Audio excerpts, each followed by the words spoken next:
안녕하세요. 닥터 선입니다. 오늘은 생후 4개월부터 돌까지의 뇌발달에 대해 설명해드리겠습니다.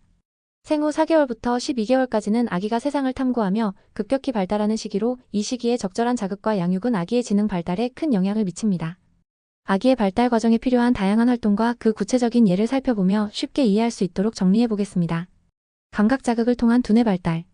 이 시기의 아기들은 감각을 통해 세상을 배우며 뇌의 신경망을 발전시킵니다. 청각, 시각, 촉각 자극은 특히 중요한 역할을 합니다. 청각 자극은 아기의 언어와 소리 인식을 돕습니다. 예를 들어 부모가 동요를 부르며 손뼉을 치는 것은 아기에게 리듬감을 느끼게 하고 청각적 즐거움을 제공합니다. 또 다른 방법으로는 다양한 소리가 나는 장난감인 딸랑이, 피아노 장난감 등을 사용해 소리의 변화를 경험하게 하는 것입니다. 이런 활동은 아기가 소리를 탐구하고 집중력을 기르는 데 도움을 줍니다. 시각 자극은 아기의 탐구심과 시각적 인식을 키웁니다. 선명한 색깔과 대조가 뚜렷한 그림책을 보여주며 부모가 그림 속 사물의 이름을 말해주는 것은 시각과 언어 발달을 동시에 자극합니다. 또 다른 예로 거울놀이를 통해 아기가 자신의 얼굴을 관찰하도록 하면 자기 인식 능력과 호기심이 발달합니다. 촉각 자극은 피부를 통해 세상을 배우는 데 중요한 역할을 합니다. 목욕 후 부드러운 마사지로 아기의 피부를 자극하거나 부드러운 천, 까슬까슬한 천 등 다양한 질감의 천을 만지게 하는 것은 촉각 발달에 효과적입니다. 또한 물건을 손으로 만지고 입으로 가져가는 행동도 자연스러운 촉각 탐구 과정으로 격려해주는 것이 좋습니다. 운동 발달과 탐구심 키우기. 아기는 생후 4개월 이후 점차 몸을 움직이며 세상을 탐구하기 시작합니다. 이 시기의 신체 활동은 뇌와 신경 발달에 큰 도움을 줍니다. 엎드려 놀기는 목과 어깨 근육을 강화하고 주변 환경을 탐색할 기회를 제공합니다. 예를 들어 바닥에 부드러운 매트를 깔고 아기를 엎드려 놓은 뒤 밝은 색깔의 장난감을 앞에 두어 머리를 들고 바라보게 하는 활동이 효과적입니다. 또 다른 방법으로 부모가 엎드린 아기의 눈높이에 맞춰 얼굴을 가까이 대고 웃거나 말을 걸어주는 것도 아기의 흥미를 끌고 운동 능력을 자극합니다. 손놀림 발달은 소근육과 두뇌의 협응력을 키우는 데 중요합니다. 딸랑이나 작은 공 같은 물건을 쥐고 흔들게 하거나 블록이나 링 쌓기 장난감을 이용해 손으로 잡고 쌓아보게 하는 활동이 좋은 예입니다. 또한 물건을 용기에 넣었다가 꺼내는 놀이도 손 조작 능력을 키우는 데 유익합니다. 탐구 놀이를 통해 아기는 문제 해결 능력과 호기심을 키울 수 있습니다. 부모가 손에 작은 장난감을 숨기고 어디 있을까? 라고 물으며 찾게 하는 놀이는 사고력을 자극합니다. 또 다른 예로 부모가 천으로 물건을 덮어놓고 아기가 천을 걷어내며 물건을 찾도록 유도하는 놀이도 흥미롭고 유익한 활동입니다. 언어 발달 지원. 생후 6개월 이후부터 아기는 다양한 소리에 반응하며 언어를 이해하기 시작합니다. 이 시기의 언어 자극은 지능 발달에 매우 중요한 역할을 합니다. 부모와의 대화는 일상 속에서 자연스럽게 이루어질 수 있습니다. 기저귀를 갈거나 옷을 입힐 때 이제 기저귀를 갈아볼까? 옷이 따뜻하네? 같은 간단한 문장을 반복적으로 말하며 대화를 나누면 좋습니다. 또 다른 방법으로 산책 중에 저기 강아지가 있어요. 나무가 크네요.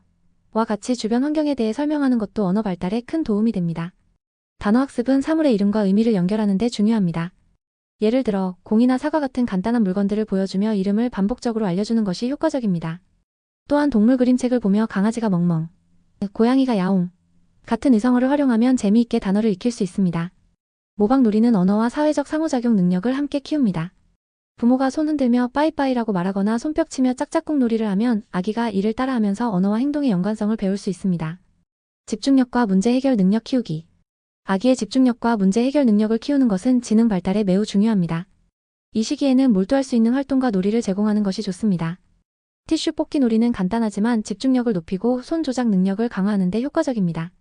빈 티슈 상자에 색종이나 헝겊 조각 등을 넣고 아기가 하나씩 꺼내도록 유도하면 재미있으면서도 학습적인 놀이가 됩니다. 또 다른 방법으로 종이를 찢거나 구겨보는 활동도 손의 감각과 조작 능력을 길러줍니다. 공놀이는 움직이는 물체를 쫓아가며 잡으려고 하는 과정에서 집중력과 운동 능력을 동시에 발전시킵니다. 바닥에서 굴러가는 공을 따라 기거나 잡으려고 노력하게 하거나 부모가 공을 던져주면 다시 굴려보내도록 하는 놀이가 좋은 예입니다. 쌓기 놀이는 사고력과 협응력을 동시에 자극합니다. 블록이나 나무 토막 같은 장난감을 이용해 쌓고 무너뜨리는 과정을 반복하며 원인과 결과를 이해하게 됩니다. 또 다른 방법으로 컵 쌓기를 통해 높이를 맞추거나 균형 잡기를 경험하게 하면 더욱 흥미롭습니다. 정서적 안정감 제공. 아기의 정서적 안정감은 지능 발달의 기초가 됩니다. 부모가 일관성 있는 태도로 사랑과 관심을 표현하면 아기는 자신감을 가지고 새로운 것을 배우려고 합니다. 부모와의 유대감 형성은 정서적 안정뿐만 아니라 뇌 발달에도 긍정적인 영향을 미칩니다. 예를 들어 아기가 울 때 즉시 반응하고 안아주며 따뜻하게 말을 걸면 안정감을 느낄 수 있습니다. 또 다른 방법으로 잠들기 전 책 읽기나 포근히 안아주는 시간을 가지는 것도 유대감을 강화할 수 있습니다. 칭찬과 격려는 성취감을 느끼게 하고 도전 의욕을 키웁니다.